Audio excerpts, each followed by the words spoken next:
Everybody, thank you very much for tuning in for this episode. This is after the camp for the Military Surplus Overnight Adventure, which recently went live. I've taken a ton of notes in regards to this trip, and with this episode, I'm going behind the scenes of what happened. I will talk about the gear, the food, and I will talk about even the camera that I used for that trip. To start off here, let's talk about the trek itself. It started at the Elk Garden parking lot on White Top Mountain Road, which you can easily find with a Google search. This is a starting point that I've used many times to hike up to Mount Rogers, Grayson Highlands, do the Virginia Highlands Horse Trail, and also to go to White Top. From there, you can access, from that parking lot, you can access the Appalachian Trail, and there's other trails that you can hit up as well. It's a great little area. It's safe to leave your vehicle. I've left my truck there, the 4Runner, dozens of times, and I've never had a problem. In total, for that adventure, I hiked a little bit over 12 miles. When you factor in how many times that I had to go get water, it was actually a little bit more than that. But yeah, from the Elk Garden parking lot to Buzzard Rock, I believe it's right at 6 miles. All in all, that is a very easy going hike. It's uphill from the Elk Garden parking lot all the way to White Top, but it's never really strenuous. Only at maybe one point on that hike, on that trail, is it even somewhat difficult. There's one steep spot that could be a little bit slick when it's raining and also when there's snow on the ground. But outside of that, it's very easy. That is one of my favorite sections on the Appalachian Trail in Virginia. It is beautiful. The forest is awesome. And talking about the forest, it sure was lush.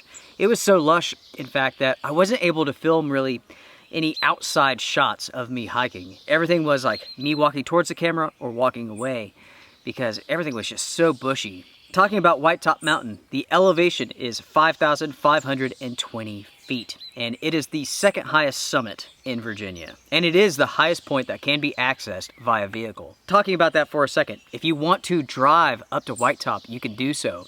In the wintertime, it may be closed. The area does get quite a bit of snow, and it can be ferocious up there with the winds. When you're on White Top Road, all you have to do is take, what is the name of that? I believe it's Mud Creek Lane. I will flash that on the screen to confirm. But yeah, it's a gravel road that happens to be worked on every single time that I drive on it. When I left that morning, the following morning, there was a scraper on the road. Somebody spends a lot of money taking care of that road. And all in all, it is in good shape. It would be my advice if you drive to White Top, go nice and slow. You never know what machinery might be right around the corner. As far as parking goes at White Top Mountain, there's two parking lots. There's one at the top and also one at the bottom. And that allows for quick access to the AT, the one at the bottom. The one at the top, you can basically, chill around there. You can explore some, or you can hike out to Buzzard's Rock, which is definitely cool. Talking about the Elk Garden parking lot, there is a campsite right outside of the parking lot. As soon as you pull in, it's in the woods. It's easy to find. It's right there with the AT. And my finding is that most of the time, that's a busy area. For this overnight adventure, I hammock camped right there. It wasn't bad, but White Top Mountain Road gets a lot of traffic. So there were quite a few cars driving through all night long, some people pulling in, and I didn't sleep all that well. And I had somewhat of a headache. At one point in time, my head was absolutely busting. And that's why I didn't film too much in the beginning. I started hiking and I didn't feel like filming the first half. I didn't feel good. Within 20-30 minutes, I started feeling better, filming started, and it was a great adventure. Now, if you're thinking about going to White Top Mountain, most of the mountain is a bald, so bring sunblock, bring a hat, you will need it. I recommend coming in the afternoon, bring your headlamp, head out to Buzzard's Rock, watch an amazing sunset, and then hike back. It is a very cool place, and you can car camp at the top. You can use that lower lot. There's campsites all over the place. More than likely, there will be quite a bit of traffic on the road, but parking has never been a problem, at least for myself. On the AT, it's the AT. It is somewhat busy. I wouldn't even say busy, but there are people there, right? You will have encounters on most days. The area is not what I would classify as busy, but there are people present. It's a good place to go and get away from everyone else. And also in the summertime, it's about 10 degrees colder than, say, Damascus because of the elevation. That makes it super nice. In the wintertime, again, White Top Mountain can be closed, and that's because of a lot of snow. Also, it can be extremely windy up there. In fact, I'm not sure if I've ever been up there when the air is still, even in the summertime. There's always a breeze, and that is amplified as the seasons change. As far as the hiking part, that is pretty much it to talk about. The next day, I did hike out in the rain. It wasn't very heavy, and in fact, very little penetrated the canopy of the forest. So it kept the temperatures cooler. It was a nice hike out, but it was uneventful. Let's talk about behind the scenes stuff, the things that you didn't see. The first thing to talk about is the amount of time that I spent underneath the tarp with my tent. I set all of that up earlier in the day, and I spent hours and hours staring at the sky. There at White Top Mountain, as I mentioned before, it's somewhat of a bulb. So there's very little shade, there's very little to do that's not out in the full-blown sun. Temperature-wise, it was probably 75 degrees, but the humidity was close to 100%. So, I mean, any bit of activity, you started sweating, plus that sun was just beating down. For the daytime portion of that trip, I wanted to stay underneath that tarp, and I am so glad that I had it. But yeah, I spent hours and hours underneath that tarp. Thank God I had that tarp with me. Seriously, that was the best piece of gear that I brought with me on that trip. As far as the trail goes itself, I encountered throughout the entire day roughly 4, maybe 5 people. One person was a viewer, and I believe his dad was with him. That was a good conversation. I met one lady from the UK, and there was another woman. She had a British accent as well, but I didn't get to ask her where she was from. But everybody was super nice. Speaking of which, you saw my companion for that trip, the dog. You all saw this dog maybe 3 times, but that dog was with me for hours and hours. Every time I turned around, I almost tripped on that dog. It would come into camp. I wouldn't hear anything. It didn't have a collar on. It would startle me.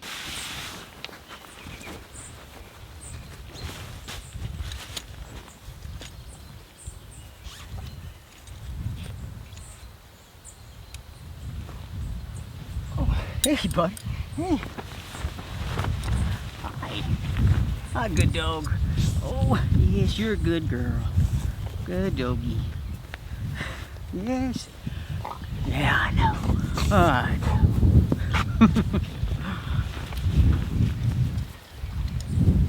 I have no idea who the owner was. I never saw them. I never heard them. I have no idea where the dog would come from. Literally, every time I would turn around, that dog was there. She was so sweet too. It was funny. Even though that dog was there hanging out with me, I could tell that it was waiting for a signal from its owner. They were not very far off. The person wasn't far off. The dog would sit there and then just kind of look and wait, waiting for that signal for its time to go. As far as the thunderstorms went, that day I saw 2 flashes of lightning, 2 bolts of lightning. The clouds would build and then they would collapse. And fortunately, no thunderstorms hit that area that day or that night. Now, speaking of that night, I had gone out to watch the sunset. That was around 2 miles away from my camp. Brought my headlamp, brought the camera, and the sunset was beautiful, but it wasn't nothing super special. But as I was hiking back, I noticed that the clouds were building and they were very dark. So I get back to camp after I almost stepped on a ringneck snake. I got the fire going, had dinner, and as I was sitting there, the sky started lighting up like fireworks, just flashes of lightning. A supercell was just going to town, and it was super far off. At no point in time did I hear any thunder. It was that far away. That made the entire night so special to me. Being able to kick back next to the fire, the storm is just rocking and rolling. That was a very cool experience. Now, when it comes to water, I didn't speak of this in the video, but I had to hike down to the pipe of varying flow over and over again. For that trip, I brought nothing but a canteen, and I could have brought a bag, but I really wanted to stay with like military surplus stuff. So I brought the canteen, that's all I had, and naturally the canteen doesn't hold very much. So I had to hike down there over and over. Who knows how many miles I added going down to get water. The water coming out of that pipe is just fine. I've never had any problems from it. I've drank from it many times without treating the water. Again, no issues. Something else that I didn't talk about with that adventure was firewood. When I decided to camp where I camped at, there was a beautiful fire pit, and right next to it was tons and tons of firewood. So for this trip, I didn't have to collect anything. And it was awesome. It was one of those trips where I was able to reap the rewards of other people's hard work. I've collected firewood and left it behind for other people. This was my turn. Now, one of the most interesting things that happened with this adventure was that I found $20 on the trail. and that was very interesting. I was hiking the AT going towards White Top, and I heard a car driving on the White Top gravel road, which is like Mud Creek Lane. Anyway, so I stop, I listen, and I look down, and there's 20 bucks on the ground. That was so cool. I've never found money on the trail. I don't think I have. If I have, I don't remember it, but I'm pretty sure that was the first time. So that was pretty neat. Now, as far as the gear goes that I used for this trip, I will go through this piece by piece, but I will do so pretty quickly. So to start off, you saw the hammock and you saw the tarp. The tarp was the British military Basha tarp. I found that on eBay years ago. These generally run fairly inexpensively. The hammock is the Snugpak hammock. Good quality, it does what it needs to do, and the price isn't bad. With the hammock, I had no bug net and didn't need one. Here in the mountains of North Carolina and also Virginia, mosquitoes really aren't that big of an issue, so I didn't need one. My insulation layer for this trip was the Snugpak Jungle Blanket, and it's awesome. It works great in a hammock and also in a tent, and it's perfect for summertime use. And also, it doesn't take up a ton of space inside of your backpack, and that's important. The cook set that I brought with me for this trip is the United States Military Canteen Cook Set. That includes a cup, the canteen, and also a burner stand, which I use with trioxane. Trioxane is a military grade fire starter. It is a chemical fire starter. The stuff is toxic. I really don't like touching it, but sometimes you have to. But the stuff can be lit with a single spark, and it burns for a long period of time. It works well for heating up water, for cooking food, and whatnot. It used to be that trioxane was very inexpensive. Back in the day, I bought a lot of this stuff. I believe it was like 144 bars, and I bought it for like 20 or 30 bucks, something like that. That was one of the best purchases I've ever made. I still have hundreds of these things. They will last me forever. There's no doubt about that. Nowadays, it is much more expensive. The chair that I brought with me for this adventure is the One Tigris folding chair. And unfortunately, the company has discontinued this. They also discontinued the folding table. Both of those are off of the market and they will not return. I've had a lot of people writing in asking about both of those recently, and nope, they are gone for good. That comes directly from the company. The backpack that I used for this adventure is the Eagle Industries Multi-Mission Backpack. This is a MOLLE pack that was developed with the United States Air Force. I spoke quite a bit about this in the adventure, so I won't repeat myself, but that pack is awesome. Finding a green one like I have is very rare, and also they can be expensive, but you can find these in like multicam camo, usually for like 150, 200 bucks on eBay. There won't be many, but you can find them. They are very cool packs. They are deceptively large. They look a whole lot smaller than they really are. With that pack system, there are all sorts of attachments. Now, my pack doesn't have those, I don't have them, but there are pouches which attach to the front, to the sides, and whatnot. And sometimes you can find those on eBay. I've had this backpack for a very long time. I love it, and I will do a dedicated video on it coming up soon. The tent that I use is the Nemo Switchblade. That is a very rare military tent made by Nemo. That is part of their Shield program, which I believe has been discontinued. I haven't seen one of those tents for sale in a very long time. From what I understand, they are in use to this day, but in very limited roles. Finding one will be difficult and likely expensive. If you want one, look on eBay, set an alert. Comparing it to the Light Fighter tent, the Switchblade, in my opinion, is a better tent. It's a little bit taller, a little bit wider. It's a good product, it really is.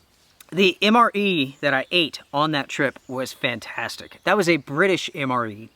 And both of those meals were so incredibly good. One was the potato and beans and tomato sauce, and that was really good, even though it looked really weird. For some reason, the sauce was orange, but the taste was pretty good. The dinner that I had, the chicken in black bean sauce, was fantastic. That had green beans, sweet corn, green peppers, onions, brown rice, and chicken, and it was super, super tasty. That was awesome. To the viewer who sent that to me, I appreciate it big time. The next piece of gear I will talk about is the chest rig. That is the Helicon Tex Numbback. People ask me all the time, Luke, what do you carry inside of it? Usually I carry some filming equipment, some batteries, some lens care products for my camera. I usually have a map, I always have a compass, and sometimes I will carry a handgun. It's a fantastic chest rig. I highly recommend it. I have a review on it if you're interested. It's a great product. The quality is awesome and the price is not bad. Numerous people asked about the hat that I was wearing. That was from a company called Sealskins. I don't know if they're still in business or not, but I can tell you that the hat is no longer being made. That was discontinued some years back. And as far as gear goes for that adventure, I think that's pretty much it. I don't believe there's anything else to mention. The cordage that I used was 550 cord. I think that's it, but if you have any other questions, make sure to shoot me an email. Now let's talk about the camera gear that I used for this adventure. I used the Panasonic S1 camera, which in my opinion produces the best video quality that I've ever seen on a camera. It is so clear. It is beautiful footage. The image quality from this camera is fantastic, or at least it is in my opinion. The autofocus is absolutely terrible. So bad, in fact, that I don't even use it. And using it to film with no autofocus was not a problem. I set the point, I do what I need to do, and it works very well. The stabilization is excellent. The camera features IBIS, and also the lens, which is the 24-105 f4, that features stabilization. So the two together work in tandem.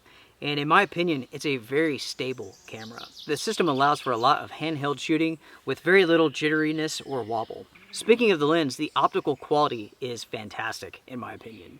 It is a fantastic looking lens. It produces excellent results, even in low light. Speaking of which, the camera does a fantastic job in low light conditions. Even at f4 with a high ISO, it looks really good.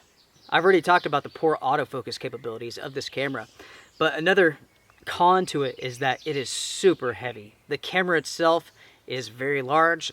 The 24-105 is very large. It is a very heavy camera. And as I'm hiking around, holding it out, trying to talk, like, it will absolutely destroy my arms. It is very, very heavy. This is not a vlogging camera for most people. I like using it, but that's just me. It will, without a doubt, wear you out using it. Now, when it comes to the audio, I use a Rode Video Pro Plus mic, which does a good job. The preamps on the S1 are very good in my opinion, and it produces very good sound. Let's see, the tripod, which I do not have with me, I can't remember the name of it or the model. I will flash that on the screen for you all now. Talking about editing for a second here, with my adventures, I don't go too heavy with music, and there's numerous reasons for this. First off, I like the sound of nature better than having some sort of music video. As a personal preference, I like the sound of nature better.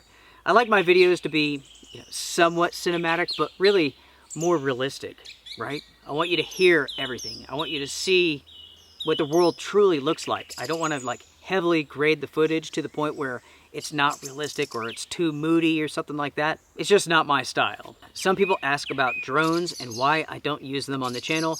I purchased one a few years back and I found that I rarely used it.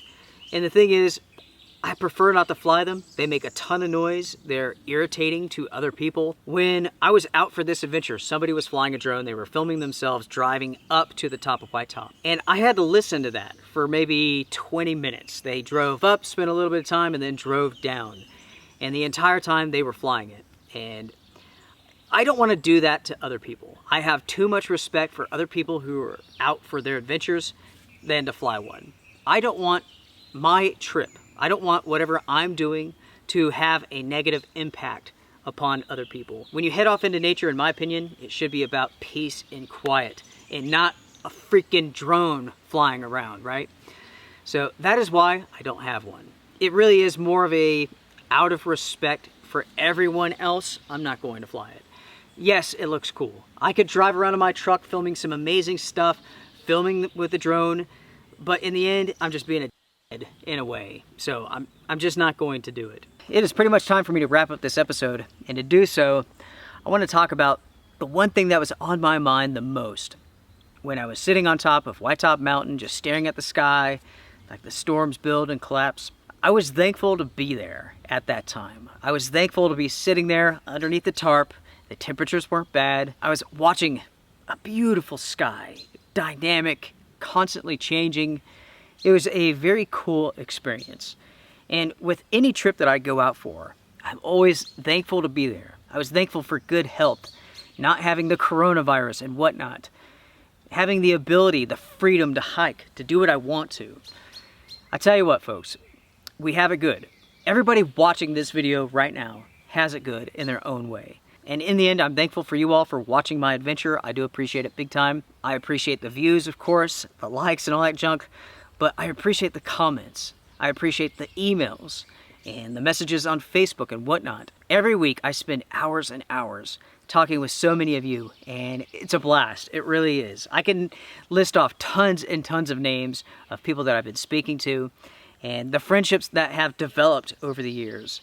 And I'm very lucky, I'm very blessed, and I appreciate you all. It's an honor to be able to make these videos for you all, to share with you all, to educate, and to even inspire. It's awesome. It really is. To wrap up this episode, again, I want to say thank you, especially to those who support the channel. The Outdoor Gear Review is agenda-free. I'm never going to try to sell you anything. We're not going to have sponsors on the channel or anything like that. It is straight up and honest every single time. No Squarespace, no epic sound, no, none of that crap. I'm not going to do it. I'm never going to waste your time. To all my Patreon peeps, you all are greatly appreciated. To every single viewer, you are appreciated. Some people have been asking about setting up a YouTube support thing. I guess YouTube has something like that. I haven't looked into it yet. I will set that up so you can support the channel through YouTube. That way you don't have to go through Patreon or anything like that. If there's something that I missed, email me. Until next time, everyone, take care, strength and honor, be good, be safe.